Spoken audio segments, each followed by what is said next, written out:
Greetings, friends. It's me, John Ross, and I'm here with another fun-filled science activity for you. Today, we're talking about our solar system. Now, in the state of South Carolina, we begin exploring the solar system in the 4th grade. And one of the things that we like to talk about is, of course, our very own planet. We like to get to know our planet even better than we already do. Explain to our children, for example, why we have seasons. Or rather than explain, maybe let them investigate. And that's what we have set up right here for you today. We've got a nice little activity. And these are the materials that we're going to be utilizing. We're going to be utilizing a globe. And I have attached 5 thermometer strips up on that globe so as to enable your children to see when the sun, which is our heating lamp, shines upon it, how the various parts of the earth, the amount of heat, the amount of light, how that differs and how that difference impacts the temperature of the various regions. Now we've got the tropics, we've got, and of course that thermometer strip is upon the equator, we've got 2 temperate regions. We've got the one in the northern hemisphere, and then we've got one in the southern hemisphere. And then we've got 2 thermometer strips, one at the North Pole and then another one at the South Pole. And so, without any further ado, let there be light! And we allow for the light to shine upon our thermometer strips and upon our globe, of course. And what we can notice is that because we're at room temperature in this classroom, each thermometer strip started out at 72 degrees Fahrenheit. But as that sun continues to shine upon the globe, well, what's going to happen to the temperature to those thermometer strips? Well, the temperature is going to, of course, increase because that light is sending both light but also heat through outer space, and it's impacting our planet. And if I look here, I can actually see there's a little bit of a color change taking place here. My South Pole still has a temperature of 72 degrees, but already the temperate region in the southern hemisphere has increased to 74 degrees Fahrenheit.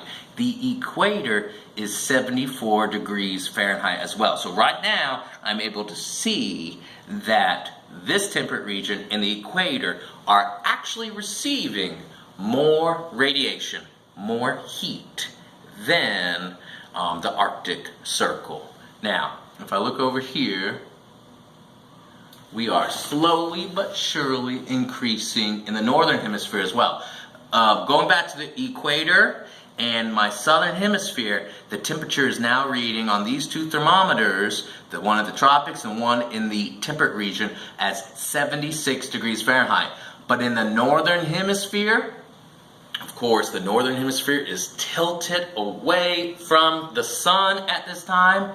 The temperature has only risen to 74 degrees for the temperate region. Now, if I look at the Arctic Circle, the North Pole, it's still only 72 degrees Fahrenheit. So my North Pole has not even had any temperature change whatsoever because so little heat is able to find its way to the North Pole. And so we can set up a data tracker, a data table, where your kids can utilize a stopwatch, and every minute or so they can record the temperature of the various regions so as to be able to note the difference and see and discuss how things are changing. Here, again, going back to our southern hemisphere, we have in the Arctic Circle, the temperature has gone up to 74 degrees Fahrenheit, so it's still receiving some radiation, some heat. The Temperate region is at 76, but here at the tropics, we've got 77 degrees Fahrenheit. If I keep going, my northern hemisphere, we've got in the temperate region 74 degrees. So let's stop and let's talk temperate region up here, temperate region over here. So temperate region in the north is 74 degrees Fahrenheit. Temperate region in the south is 76 degrees Fahrenheit, almost 77. Looks like it's transitioning into the 77 range. So I like to ask my children, which hemisphere is presently receiving more radiation? The answer is the southern hemisphere. Why? Because the northern hemisphere is tilted away. So we can see the temperature difference there. And it really allows our kids to better understand how that tilt impacts the seasons. So going back to which is receiving the greater radiation, that is the southern hemisphere. What season then are they experiencing in the south? And the answer there might be summer. Well, what about if they're receiving or experiencing summer here, what season are they experiencing in the north? Well, it's the opposite. So that would be the winter. And that's pretty much it, my friends. I thank you so much for tuning in, and I look forward to seeing you next time. Have a good one.